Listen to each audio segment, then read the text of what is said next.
Dear President, you are an old fellow in the Paneurope and just now elected to the 14 members presidency with the maximum vote.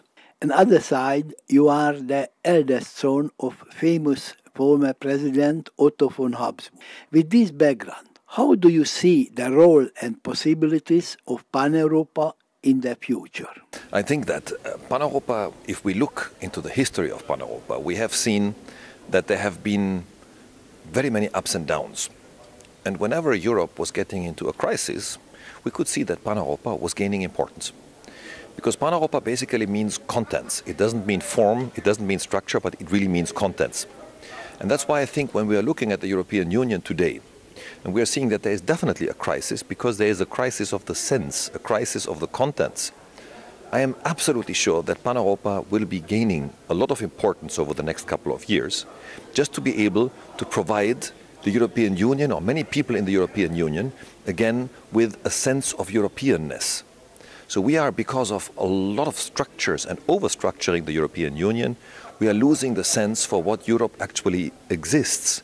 What is the basis, what is the origin of Europe?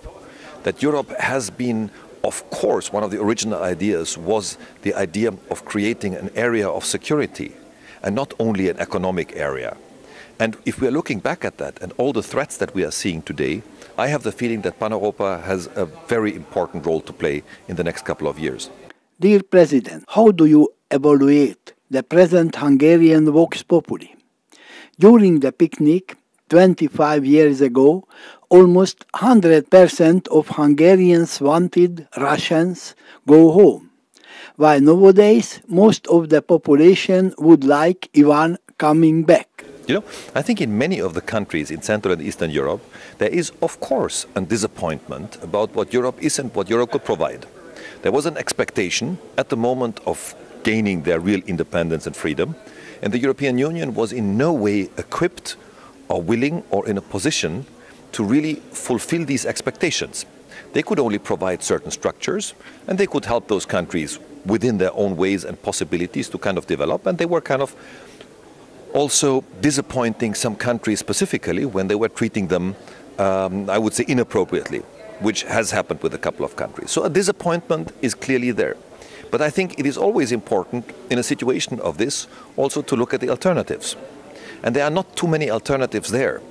There is an alternative that goes back to, let's say, small national countries. And I think, honestly, anybody who is looking seriously at a situation today in the entire world, those that with small nationalistic countries, there is no future for them. There is definitely a future for a greater collaboration, but there have to be certain principles for that collaboration. And one of the principles definitely is, of course, on one side, the right of self-determination, but then on the other side, the principle of subsidiarity. And the principle of subsidiarity is, for me, the guarantee that also the smaller units are able to live with their rights and fulfill their own rights and their own living and their own culture in a way as being part of a greater unit.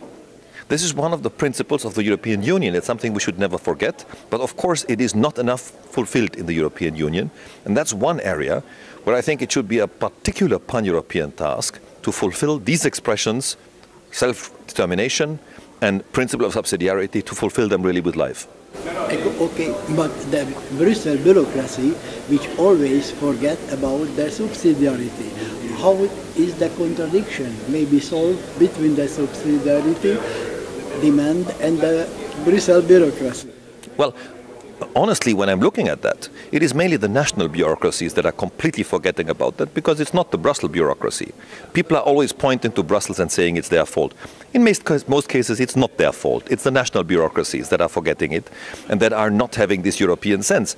We have to see, when we are looking at the different institutions, the weakest institution by far is the Council, because the Council is representing small nationalistic ideas.